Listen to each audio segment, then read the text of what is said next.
Voices that shape the narrative. Truth that stands unwavering. Culture that defines our people. Governance that drives change. The Bangsamoro Lens. Assalamualaikum warahmatullahi wabarakatuh. Welcome to the first episode of the Bangsamoro Lens. Kasama ko si Attorney Alex Abaton na kung saan ay pag-uusapan natin ng iba't ibang talakayan patungkol sa Bangsamoro, mga kababayan nating Muslim at lalo-lalo na yung paparating na Bangsamoro Parliamentary Elections. Ako po ang inyong lingkod, Nords Maguindanao. Well, George, Alex Sabaton, of course, ganito po, maganda po yung mga binitiwang statement ni Nords Maguindanao.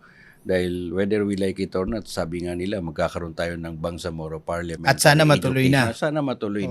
Kasi nakailang beses na rin na nagkaroon ng postponement. Yes. Either by political decision or by daming technical. Daming factors. Alam naman natin, even in the Supreme Court, may mga doon sa issue nung redistricting as one of the legal grounds kaya nagkaroon ng eventual na postponement. Ako, sa'yo na yan. Oo, kaya... Sa'yo na yan, Kaka-Alex. Yeah, pero alam mo, ang maganda kasi dito, Nords, ito yung maiden episode natin. Mm-hmm. At palagay ko, isa ito dun sa podcast na, of course, as far as the Bangsamoro Nation. Actually, hindi lang sa BARM kasi minsan, lahat na. Interchangeably, minsan sinasabi mo yung BARM is Bangsamoro per se. Because as you mentioned kanina, not all Moros are Muslim. In the same way, not Muslim are Moros. No? But eventually, ito yung isa sa takeaway natin or isa sa objective natin na at least magkaroon tayo ng isang podcast show that will provide a platform to explain.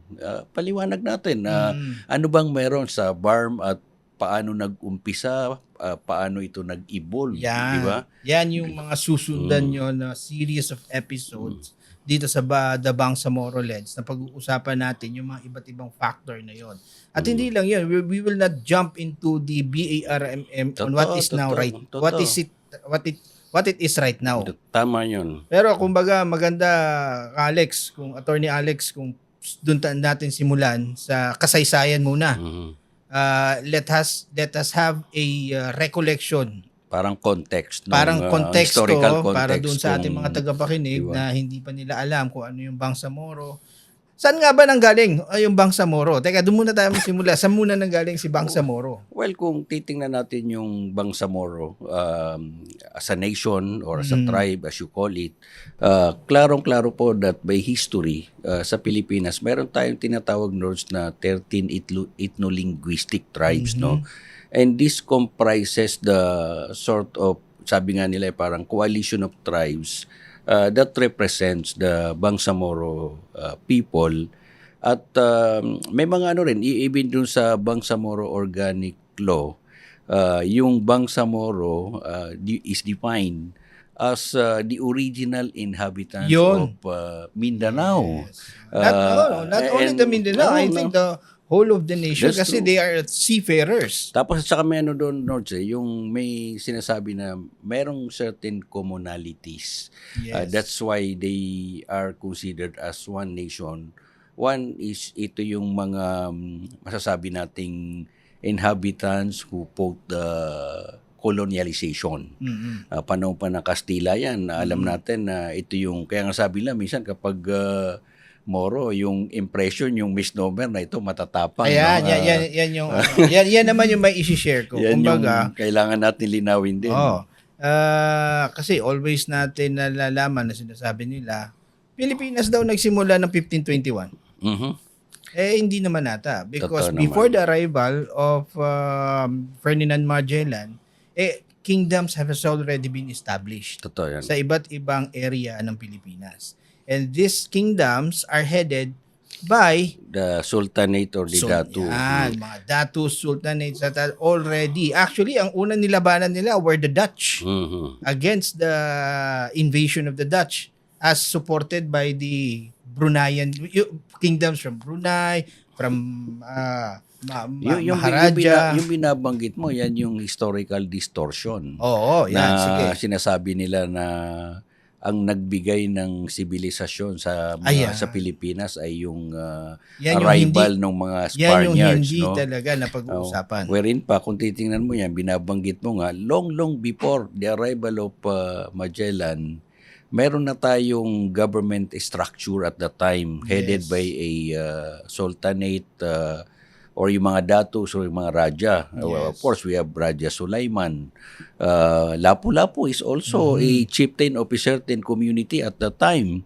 And to refute yung ganong notion, you look at doon sa municipality of Simunol sa province of Tawi-Tawi. Merong isang mosque doon, yung kay Sheikh Makdum, na nakalagay doon ako kasi I went there personally. So nakita ko mismo na yung isang puno kung saan nung itinayo yung mosque na yon was dated 1380. Yes, definitely. So dumating. So it's 300 years, ha? 200, 300 years before. 1521, sinabi niya dumating si Magellan. So mali pala si Uyoy Villamin. So, yun ang kailangan niyang baguhin yung kanta niya. Kaso wala na. Well, depende kung wala na rin eh. Pwede kung may magagawa na bago. Pero palagay ko that's part of the kumbaga takeaway natin dito, Nords, na at least kung may mga historical distortion through this podcast, mabigyan natin ng sort of kalinawan. Pero tanongin kita, yung bang Bangsamoro people, sino tong mga to? Kasi parang minsan sinasabi lang merong minority, merong majority. But you look at the 13, may kilala mo ba yung mga yan? Well, yung 13 ethno-linguistic tribe, hindi ko maalala, but the 4 major tribe of it, nandun. Pero let's start with the terminology na Bangsamoro. Okay. Bangsa, since, gaya nga na nabanggit natin kanina, long before the arrival of the Spaniards, we have already engaged with our neighbors, in which we share the same language with them. Bangsa meaning nation. Nation. Yun yung naikoy ng ilan sa ating mga naunang mga mujahidin. That defined na let's combine the term Moro and the Bangsa. Bangsa meaning nation and the Moro applied to the Muslims. Kasi yun yung tinawag sa atin ng mga, actually, ilan sa ating mga leaders, they say that it's a degradation, no? Pag sinasabing Moro, no? But eventually, some of our leaders before defended na this is the only term that we could combine all those 13 ethno-linguistic tribes before we come to that 13 ethno-linguistic tribes. So yun yung sabi nila. So they combined the two that created the name Bangsamoro. Moro, the term coming from the Moors. Kasi nagulat yung mga Espanyol nung dumating, the Spaniards. The people that they fought to, sa Morocco yan. Are the same people that we are have the same attributes of those we are fighting for centuries old. That's why they were called from the root word Moors. So from there, na-identify ko sino yung mga Bangsamoro. So sino nga ba yung mga Bangsamoro? First, unahin ko na the first.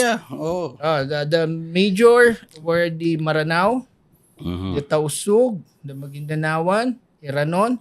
Yun yung 4 na major. Sino pa ba? Well, meron tayong Yakan, merong Kalibugan, merong Kalagan, pati yung mga Sama, Bajau, and then also yung ating Jamamapun, Mulbog, no? And then yung Palawan. So these are the 13 ethno-linguistic tribes that comprise the Bangsamoro nation or people. And the very distinct feature of those 13 ethno-linguistic tribe is magkakaiba sila ng language na ginagamit. Totoo. And then in one ethno-linguistic tribe, meron pang nag-branch out pa na iba't iba pang language like the Sama. Meron kasing Sama Bajau, Sama Laot, Sama, basta marami pa yon. Out from that one ethno-linguistic tribe. Tama ba, Attorney Alex? Tama yun, pero minsan kung iisipin mo, Nords, no? Hindi kaya nagiging barriers dun sa unity nung, di ba? Culturally. Kasi parang ang nangyayari dyan, for every tribe, may sariling salita, may sariling dialect yan. And of course, may mga kanya-kanyang tradition probably in culture But what binds all of these tribes is yung kanilang faith, which is yung Islam. Yes. Palagay ko isang reason yon that they are grouped into one as a coalition of tribes, and not only that, they have the same aspiration dun sa tinatawag nating right to self-determination. RSD. Alam mo, nung nag-aaral ako ng yan yung lagi naririnig sa inyo. Kolehiyo sa yan yung sinisigaw nyo. Oo, meron alam ko yan. tayong Bangsamoro Student Association at that time, no? Merong Muslim Youth and Student Alliance na parang laging ang isinisigo yung right to self-determination. Ano ba ang Tagalog niyan? Karapatan sa sariling pagpapasya. Yes. So in essence, autonomous or autonomy. Autonomy, which is on the later part of the program of our series. Yan naman yung pag-uusapan natin. Pero let's go back doon sa history. Mabanggit lang natin, no? Because this is a great opportunity na para nalalaman na din natin mga tagapakinig kung ano nga ba at paano nga ba nag-evolve yung mga Moro from day one, kumbaga, up until now, no? So, noong somewhere around, kasi nabanggit nga natin, di ba? There's a civilization of the Moro that started way back 600, 700 years back. Siyempre, hindi pa tayo tao. No? Hindi pa tayo tao noon. But, that civilization had already negotiated, nakipag-trade with China, with the emperors before. And these are the tribe of the Sulu, the Tausug, which is sabi nila the people of the sea or the seafarers, no? Sila yung mga seafarers. So how come that the emperor of then Ming Dynasty have invited a Sultan Paduka Pahala to China na nagdala to engage with trade relations with that sultan. So doon pa lang, Attorney Alex, grabe na yung masasabi natin na we are not, hindi tayo mangmang nung nadatnan tayo ng mga Espanyol. Oo. Sa katotohanan ay nakikipag-trade na tayo for more than 6. And the people of Sulu, which are the Tausugs, are very, very, kasi dati one great nation yan kung titingnan that yung tinatawag natin Basulta or Zambasulta rather. Zamboanga, Basilan, Sulu, and Tawi-Tawi. I know you've been there for how many years? Sa Zamboanga, di ba? Sambupen ang tawag natin. Zamboanga Peninsula. Ayun. And then we have the Basulta Islands, yung Basilan, Sulu, Tawi-Tawi. Ito yung mga terminologies na hindi masyado naririnig. Which later on, makikita mo yung composition, political composition based on geographical inclusion. Mag-iiba as we go along with this series of episodes. Maganda yan kasi isa sa series of the episode na pag-uusapan natin is bakit nga ba natanggal ang Sulu sa BARMM. Yun. So, isa yun. Kasi over the years, nung nag-umpisa yung Autonomous Region in Muslim Mindanao, kasama yung Sulu. So what kumbaga drive them out, so to speak. Pero balikan lang natin notes yung kanina, yung historical background. Of course sa atin, what we are kumbaga setting is yung historical distortion na long before sinasabi nga nila na parang nung inabutan tayo ng mga Kastila at the time, wala tayong religion, tayo marunong magsulat, wala tayong sort of form of government. So practically parang mangmang, no? So anyway, that's one. Nasettle na natin yon. Hopefully, kung may mga itatanong sila, pwede naman silang mag-message sa atin. Pero dito kasi, Bangsamoro lens, and then kanina pinakilala natin kung sino yung 13 ethno-linguistic tribe. Siguro at nabanggit mo rin, Nords, kanina, yung bang, kumbaga, paano tayo dumating or paano tayo humantong sa ganito? Yes. Paano nagkaroon ng progression from the Autonomous Region in Muslim Mindanao to Bangsamoro Autonomous Region in Muslim Mindanao. So ito yung mga konteksto. Pero at saka paano nag-umpisa yan in the first place? Pero Attorney Alex, ito, linawin na natin sa mga at least, no, adagdag kaalaman na dito. It is, ever since, pwede ba natin masabi na nilalabanan na natin yung aggression, nilalabanan na natin at tinutuloy na natin yung right to self-determination? Kasi ever since, the Mindanao actually, we consider that's not part of the Philippines dati. We have the declaration, no? Di ba? The Sultanate Declaration dati. The Sultan has declared na ayaw namin masama sa ginagawang Pilipinas. No, Sultan Kudarat, no? Sinabi niya yan na kumbaga ayaw namin na maisama sa mga ginagawa. Actually, if you would look the foundation of the right to self-determination na binabanggit natin, there is uprising in the areas of yung Zambapen, no? Which is Basilan, Sulu, Tawi-Tawi, the island provinces na sinasabi nga natin, and so as the mainland naman. Kasi if you would talk about Bangsamoro, there's this island provinces and etong mainland. Mainland would be the Maguindanao, no? Apelido ko lang yun, Attorney Alex, pero hindi akin yun, ha? Maguindanao, we have the Lanao del Sur. Lanao del Sur. So far, at the time, yun lang, ano? Yung Maguindanao. Pero ngayon, alam natin, later on, naging dalawa na rin yan. Naging Maguindanao del Sur, Maguindanao del Norte. Because of geographic... But at that time, ang mainland were two provinces. Yes, two provinces. The Lanao Sur and Maguindanao. Yan. Which is technically one Lanao din dati. Which is true kasi dati meron Lanao Norte sa Lanao del Sur. But if you look at the history of even ng Lanao, merong tinatawag na at the time Lanao lang. Lanao alone. Walang Sur and Norte. Walang Sur and Norte. So very interesting yan dahil we will also discuss kung paano nagkaroon ng mga political realignment in terms of territories. And one of the very significant leader that drive the right to self-determination during those times was Sultan Kudarat. Sultan Kudarat rallied these two territories of the Bangsamoro, the island provinces and the mainland. And during one of his historical speech when he was in Lanao, sabi nga ni Sultan Kudarat dun sa powerful speech niya, na anong taon yan? I think somewhere around the 1300s na yan. No. I'm mistaken. Somewhere around 1700s na. Kasi the Spaniards has colonized us for more than 300 years. Tama. Kaya nga nabanggit yung Moro-Moro eh. The Moro-Moro depicts na etong mga Moro na sinasabi nyo na dating mga tao are just yung Moro-Moro term na ginagamit ngayon. Well, actually, parang nagiging colloquial. In-erase nila lahat. Nagiging colloquial yan na kapag may mga, alam mo yung mga trending hindi totoo, fake something news. Made up. No, yun. Sasabihin mo, hindi, Moro-Moro lang yan. Which to us is a sort of, an offensive description. Yes.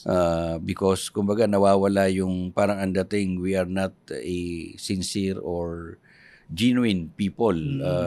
But it was the Spaniards who made that to erase the history of the Bangsamoro or the Moros before. Palagi ko, that's part of the, yung... our right to self-determination started from there. Palagi ko, hindi lang ito yung tipong mga spontaneous na Parang, these are being made really designed to, again, distort the historical narrative. Yeah. That's why sa panahon ngayon,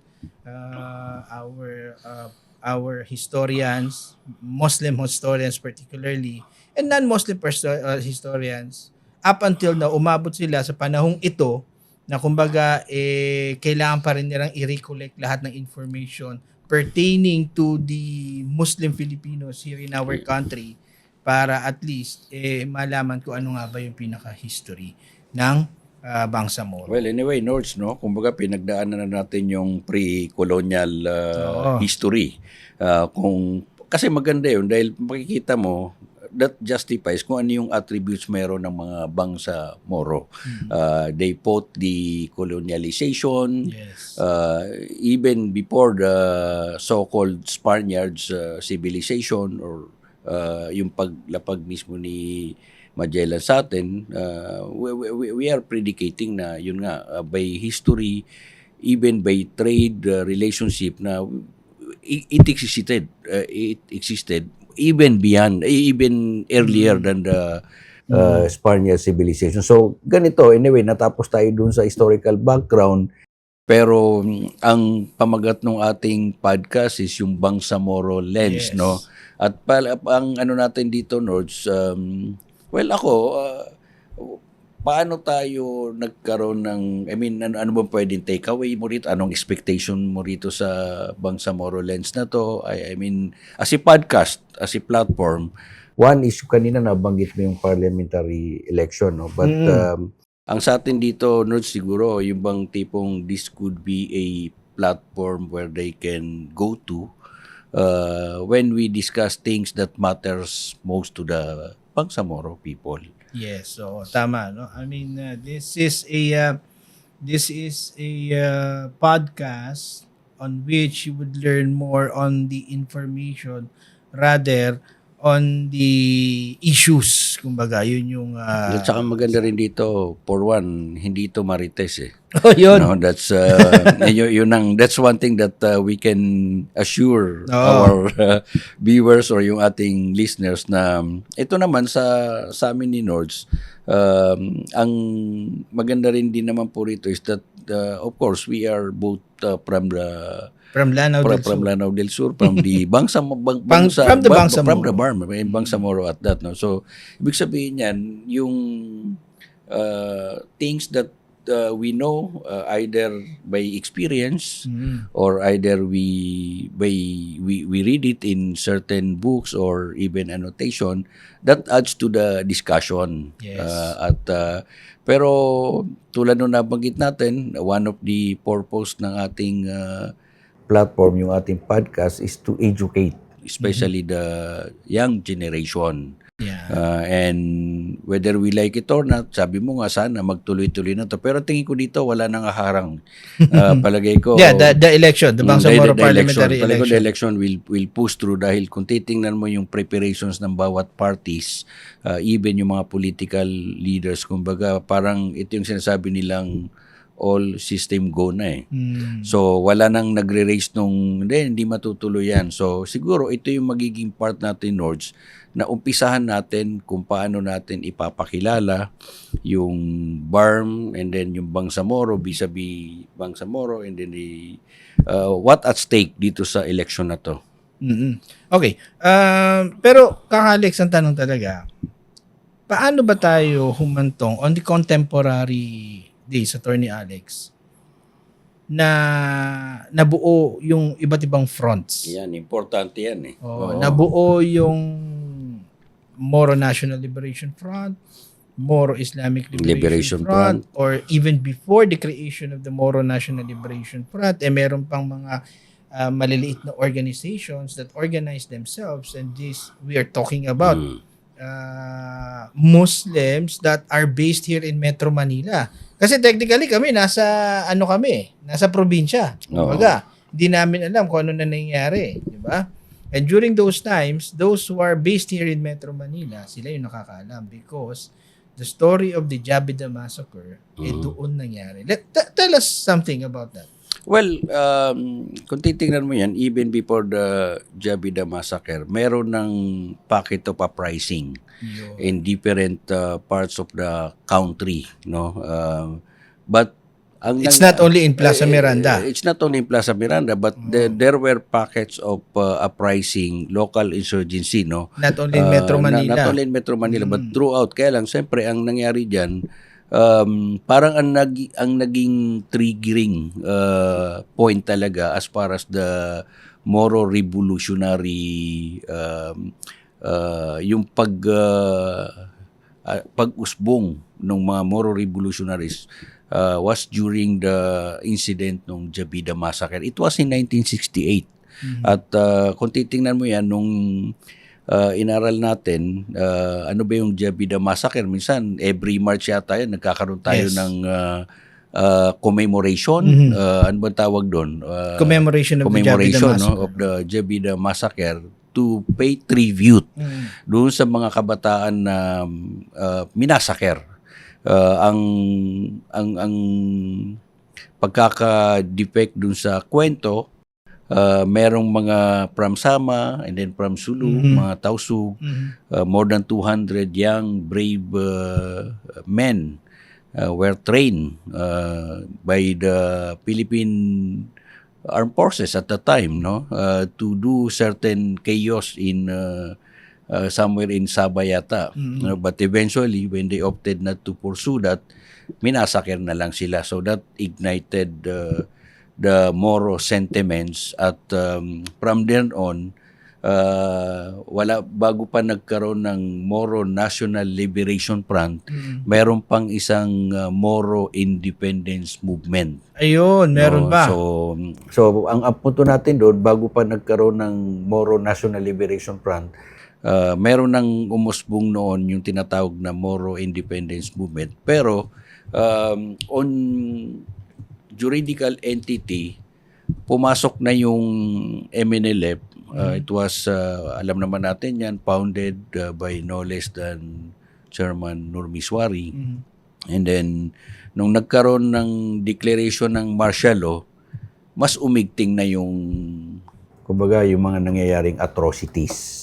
Oo. So, kumbaga, yung hindi lang siya nakasentro kasi at the time nung kaya nga nag-declare ng martial law ang presidente in 1972, of course ako barely 1 year pa lang tayo noon dahil yung insurgency hindi lang naka-confine sa Mindanao but even in Luzon and Visayas. Yes. So nagkaroon ng declaration ng martial law, mas lalong tumindi yung sinasabi nga nila yung atrocities.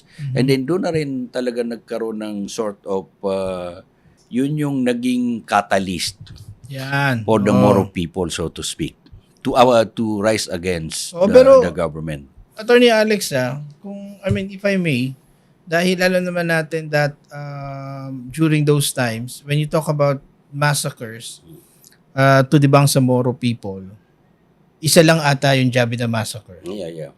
But if we mention the number of the massacres that happened due to the Bangsamoro people, it dates back. That's true. It dates back to the Spaniards.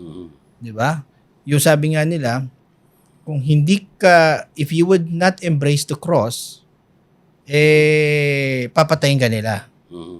Di ba? So, yung mga datus, mga rajas, that they cannot left behind their, yung mga ari-arian nila, they embraced technically. And they were given yung mga pangalan nila on that, in favor of yung mga Spaniards. No? But, as time goes by, yun na nga, going to the contemporary times, nangyari, actually, during the times of the Americans. Kasi after the Spaniards, dumating pumasok na yung Americans. American. And then the American massacre na ginawa nila to the Bangsamoro people, like in Sulu, ang dami nangyari. Even in our area, in Lanao del Sur. Meron akong trivia dyan. Kasi kumbaga, nabanggit mo yung, siguro at the time, yung Spaniard colonization. Kasi ang punto ko naman doon, paano ba nag-upis yung Spanish bread? Kasi if you go to Madrid or Spain, wala naman silang Spanish bread doon. And then, maganda yan. Kaya nga sabi ko, paano nagkaroon ng Spanish bread?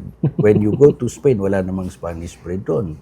So, yan yung isang trivia na pwedeng siguro ipa-research natin sa ating mga viewers tapos pumasok ka na dun sa mga Amerikano. So, siguro baka dyan din pumasok yung kape Amerikano, hindi kaya, no? Okay. So, yun. So, if you talk about that, actually, madami tayong nagtribiyahan tayo. Trivia muna para hindi masyadong Sige. Kasi kanina medyo seryosong usapan eh. Isipin mo, it dates back prior to Spaniard colonization. Malupit yun. Hindi pa tayo tao nun, pero yun ang kinuwento natin, no? Since we are coming from the both areas, Marawi, alam niyo po ba, Attorney Alex? Ako, ito lang yung alam ko, na naalala ko, that nakuha ko sa mga lolo't lola ko. Ito na yung portion nung wala ka sa lolo ko. Kwento wala ka sa lolo ko, kwento. Kung meron ka may paano dyan. Sige. Alam mo ba, na ang daming naiwan na terminologies that are coming from the Americans na ginagamit natin hanggang ngayon as Maranaos. Talaga? Hindi ko alam yan. Okay, one. Saduk. Okay. Apparently, we call it Saduk.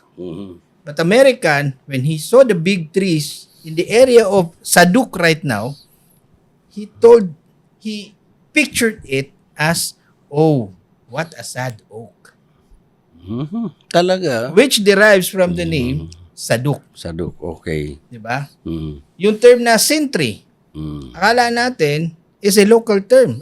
Sira ni sintry, pamamuhan. But it's American actually. It's sentry. Diba? Yung nagbabantay. Third, ito yung mga naalala ko, pero marami pa yun eh. Pag ikaw bibisita sa isang relative mo at doon ka matutulog, no? Ang sabi niya sa'yo, tinpad ka. Tinpad. Oh. Tinpad. O, sabihin sa baba ka. Sa baba ka. O kung maglatag ka, tinpad ka. Di ba? Yun yung term natin. Yeah. But actually, it's American. Tinpad.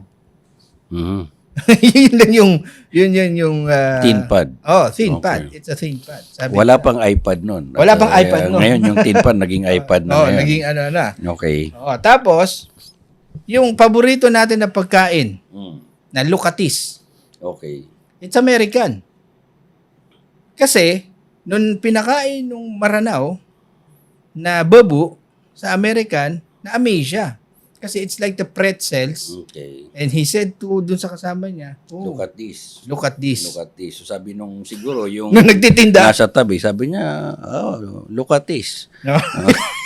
Okay yun. So, doon daw nanggaling yun. Ayun yung mga trivia parts. Anyway, siguro pag doon sa ating mga viewers, no? Kung may dadagdag kayo. If you can give us kung talagang merong ganong attributes, kung talagang nangyari yan, or probably baka sila meron din sila. They can share to us kung ano yung mga terminology na pwedeng adapted from other, di ba, words or language, sort of like that. Alam mo, nung mga kabataan natin, ito, medyo pawala na yung mga sinasabi nilang yung pakbol. Di ba? Alam mo naman yung pakbol, yung composition ng pakbol, yung namatay yung scientist. Yung sabi nung Amerikano, hindi raw niya maisip kung paano yung banana ay pumasok doon sa, di ba? Doon sa pakbol itself. But those are things na if you go back on the memory lane, so to speak, Yes. Meron palang mga ganyan. And hopefully, through this podcast, pwede rin natin, we will share along the way. Tayong magbalik tanaw. Yeah. What are those? Of course, alam natin yung Lake Lanao. Di ba? Famous dyan. Pag pumunta ka na marami, nandyan yung Mindanao State University. At the time, yung wala pa yung Marawi Seats, nandyan yung, di ba, yung the old Padyan. So, but anyway, yun po yung mga trivia namin. So, balikan muna natin kung saan tayo huminto. Even before the Jabida Massacre, nagkaroon ng packets of massacre perpetrated by the colonizers. And then to mention siya, to mention some of those massacres, no, para lang at least mabalikan natin, no. One of the very famous was the Buddaho Massacre. The Buddaho Massacre happened in the Buddaho in the area of Sulu, na kung saan ay marami ang pinatay ng mga Americans na mga tausug in the area, no, doon sa Mount Daho. Up until now, ando pa rin yung Buddaho. Bud meaning mount. Isa pa ang very notable is the Takub Massacre that happened on October 24, 1971. Na kung saan 40, Lanao del Norte naman ito nangyari. We're just mentioning some of the, kumbaga, yung malalaki na nangyari. No? Sabi mo nga, there are pockets of incidents that happened. The Manalili Massacre during the 1971, where somewhere around 80 Moro, including men and women. Ito yung hirap dito kasi even men and women are being butchered during those times. No, ito naman yung nangyari sa North Cotabato. Then, yung sa Palimbang Massacre, na kung saan Maguindanao area naman ito in the mainland, na kung saan ito yung mabigat because 1,005 isang barangay ang pinatay during those times, and this happened, ito nga yung nag-ignite na during the 1974 na to. No? And then yun na nga, pumunta tayo dun sa pinaka-famous na ito yung Jabida Massacre na kinukwento mo nga. And those are some of the massacres, not all but some, that really altered the history of the Bangsamoro people. Well, palagay ko yun yung to borrow the term ng mga kabataan ngayon, yun yung pinaghugutan. Yes. Doon po nanggaling yung hugot ng mga revolutionaries natin. Dahil kumbaga yung Jabida Massacre daw ito yung pinaka-prominent, but isa lang ito doon sa mga nangyaring atrocities. So that gives you an idea kung bakit ganun yung sentiments, kumbaga yung overall sentiments in the uprising, no? And then eventually doon na natin dalhin yung ating usapan sa Moro National Liberation Front, kasi that will pave the way now kung ano yung political structure na meron tayo. Of course, noong 1972 na nagkaroon ng declaration ng martial law, mas tumindi po yung nangyayaring labanan sa hanay ng pamahalaan at saka mga insurgents natin. At during that time, then President Ferdinand Marcos Sr. The senior. So nakita niya na talagang it was taking too much. It took too much of the kumbaga nation's resources. So diyan pumasok yung nagkaroon ng broker to deal to have a peaceful solution. At kung matatandaan mo yan, dito na pumasok yung Tripoli Agreement. Yes. Of course, alam naman natin at that time, pag sinabi mong Tripoli, it was then headed by ang head of state, of course, si Gaddafi. No? So in fact, ang sabi nga nila, Nords, yung Maharlika, Blue Mosque, pati yung Golden Mosque sa Quiapo. Trivia to. Part ito nung kumbaga parang goodwill na pinakita ng ating pamahala noon sa Libya na they created these two monumental mosques as a goodwill to Libya in hosting or in brokering the peace, so to speak. Sabi nga nung ilang mga nabasa natin, it was then First Lady Imelda Marcos that negotiated to then President Muammar Gaddafi to visit the Philippines and intervene with what is happening with the Muslims in the Philippines. But when Imelda, former First Lady Imelda Marcos invited yung si Muammar Gaddafi, ang sinabi ni Muammar Gaddafi, leading to what you were saying, is there a mosque there? Tinanong ni Muammar Gaddafi si First Lady kung merong mosque. And then sinabi ni First Lady, meron. Eventually when she got back from that visit, yun na, ininutos na niya yung pagpapagawa ng Golden Mosque in Quiapo and then the Blue Mosque in Maharlika. But before that, alam niyo po ba na meron mosque dati sa loob ng Malacanang? Oo, kasi ang sinabi nga nila, if then Muammar Gaddafi would visit, kasi nomad si then President Gaddafi. He's not staying in any hotel. Nagte-tent lang siya. Very suburban yung kanyang setup. So if possible na magstay siya in the grounds of Malacanang, they would make it sure na may masjid sa loob ng Malacanang. Okay. But when I was there, hinanap ko, wala na ata yung sabi, masjid. Binigyan na nga kayo ng Blue Mosque at Golden Mosque. Sobra naman kung pati sa loob ng Malacanang meron. Pero meron dati doon sa I think that's part of alam mo yung context ng mga negotiation. Yes. That you want to show to your counterpart that you are willing to give this and that, no? So, nagkaroon po ng Tripoli Agreement, and then after ng Tripoli Agreement, that paved the way for a temporary cessation of hostilities between... nagkaroon na ng negotiation. Peace talks. So, nagkaroon ng cessation of conflict. So, dito na pumasok yung mga peace talks, nagkaroon ng series of negotiation. But palagi ko yun yung isang takeaway doon sa panahon na yun na yung Tripoli Agreement naman partly provided a framework for the succeeding mga mangyayaring peace talks, no? But alam naman natin kung ano nangyari dahil nagkaroon ng Tripoli Agreement, and then in 1986 nagkaroon ng revolution, Yes. and then nagkaroon tayo ng 1987 Constitution. During the time ni Cory Aquino, at the time, yun yung tinawag na revolutionary government. Yun.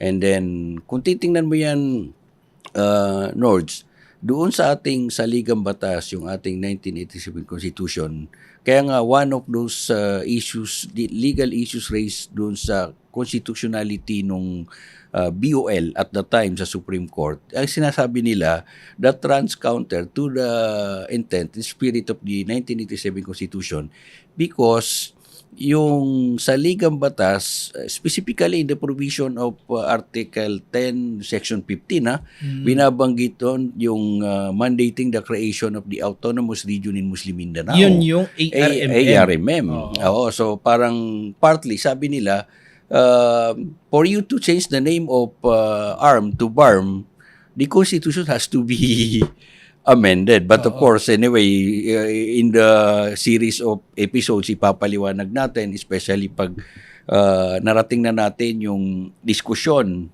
doon sa kaso na pinel sa Supreme Court on the constitutionality of the Bangsamoro Organic Law, and then pati yung exclusion ng Sulu Province in the Bangsamoro Autonomous Yan yung Muslim Mindanao. paka-abangan ninyo. So abangan nyo po yan dahil sabi nga namin ni Notes dito, hindi marites.